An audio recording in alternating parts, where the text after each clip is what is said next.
Hi, good evening. Great to be here and and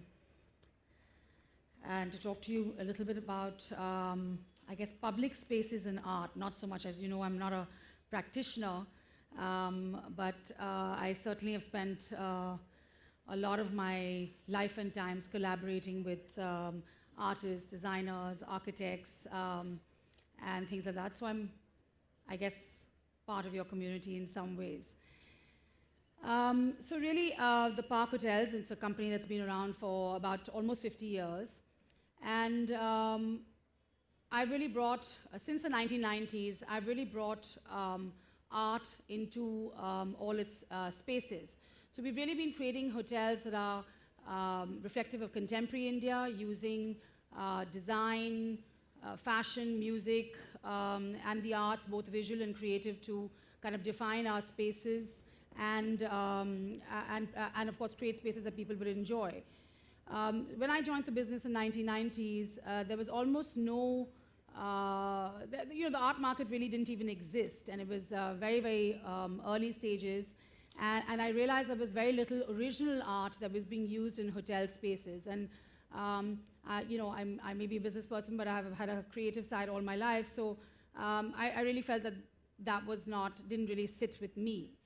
So I started working with young emerging artists and photographers and people working in the visual mediums to create and commission art for our spaces and to really kind of animate the spaces. I think, and what I found over the past 30 years is that I think very often architects, you might put a little space for an art, but I don't think there's very much thought that really goes into creating, collaborating, working to create something that's actually a unique point of view, which actually kind of marries what you're doing in the building and in other spaces, and so that art program happens in the end, and sometimes it's just the budgets are crunched, and your client says, okay, fine, I can't spend X crores, I can only spend 20 lakhs.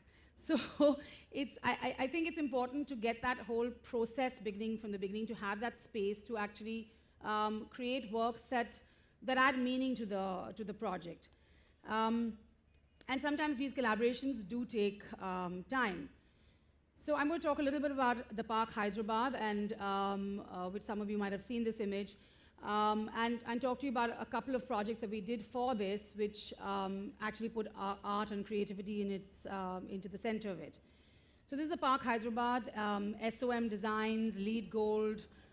It uses about 6,200 aluminum composite panels, but each of the panels actually reflects a jewelry pattern, so it's like a jewelry setting, and that was reflective of the brief for the entire project, which was to all the, I think, almost 25 or 26 designers working on it, that what is Hyderabad, and it's actually the jewels and the riches of the Nizams, and how are you going to bring your own unique viewpoint as a design to this space.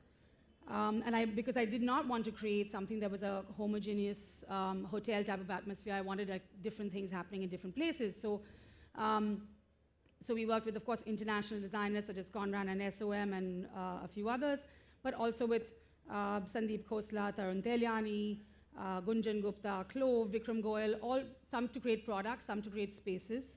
And I think it's been quite an interesting process and collaboration, and for me particularly. So the first thing I'm going to talk to you about is something called the Ruby Ceiling. And I would say this was a collaboration between SOM, me, the designer Priya, and the traditional craftsman Niranjan Janalagada from Kalahasti. The project took 14 months. Okay, so we obviously started looking at it well before anything else was there. It was like a shell of a space. And I wanted to use kalamkari in a very different way and use it actually on the ceiling. And it's a traditional craft. It's kind of used in just these typical wall hangings, which I'll show you. But if you see this, I mean, there's a ceiling plan and there's the floor plan. And yes, it's about kalamkari, but there's a very subtle theme about lotus that's happening all through, and it's just kind of layered elements of lotus buds and leaves, and the ceiling is actually a light feature. So you see that, and and that's what traditional kalamkari looks like. That's really what I didn't want to do. I wanted to see what we can take it further. So Preksha worked with me and the team to go to Kalahasti, to sit there, work with, I think, 450 meters of fabric, all meticulously painted and washed. I think each thing is washed about 20 times in everything from milk to the river water. And there was a lot of technical issues in terms of getting the right size of the troughs, the color matching, of course, was all vegetable dyed. And then you see the installation and how complex it was, because it's in my office in Delhi, it's happening in Kalahasti, and then finally in Hyderabad, and it can be a painful process, but now that I look back on it, it actually looks quite beautiful. And that's really what the finished ceiling is. And if the motifs again are something that we wanted to actually modernize in terms of the colors, not use religious themes, because obviously it's a public space. So how do you make these things work again, on the ceiling?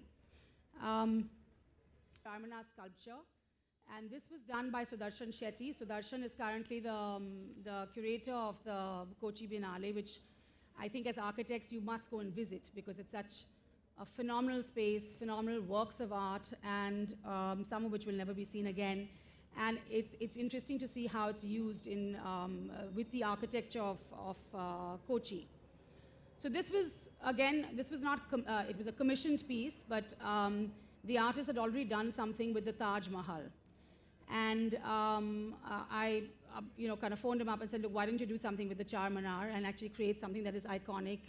And I think each of these little Charminars is 4 inches by 6 inches. And of course, each one is replicated. And it's a tall structure which sits in a kind of lobby space. And of course, in this selfie age, has become a huge selfie draw. But that's really all the components in Sudarshan's studio, assembling it, and each little part was broken up and kind of sent. That's it in the public space. And of course, I had to think about it, to rethink about this many times, going back with the artist, because there was a weight issue. And the banquet halls are underneath, and we were trying to figure out how to best place it without any ceilings collapsing. So there are many ways, other ways of putting art on your buildings. And this is like a mural that was done by us, with us and Bisaza and Chintan Upadhyay. So again, just rejuvenating a dead wall, which not everybody sees when they do it, but it gives, as a client, it gives me a lot of satisfaction. This was something that we discovered when we were doing some documentation of the art in the hotel. And this hotel is 50 years old, and we discovered this fantastic mural done in ceramics. And it turned out it was by Satish Gujral. So somebody had the good sense to commission this in the early 1960s. Again, this is like a Conran design space, kind of quite clean and contemporary. But we worked with some traditional craftsmen to do a Hoysala architecture, wood carving. And in the rear, you can see a Subodh Gupta chair, which is again a very contemporary piece of art. Is it art? Is it function? Again, something that just makes some sort of visual interest to the space. And this is another space which we actually wanted to animate, because by then we'd actually collected a lot of artworks. We said, how do we animate what was quite a dull space in one of the hotel lobbies? And we just put a whole series of arts and actually made into a kind of a gallery space, which occasionally gets rehung. But it's a very colorful gallery come museum space, which then, people come up close. Obviously, when you have art in a public space, you also have a little bit of vandalism, so we're a little bit careful about that. So I didn't really want to say anything else, but just to encourage you as architects and designers to really kind of explore what's going on out there. Everything, art, architecture, design is so multidisciplinary, and how do you actually create, I guess, meaning in your spaces, not just boring buildings. Thank you.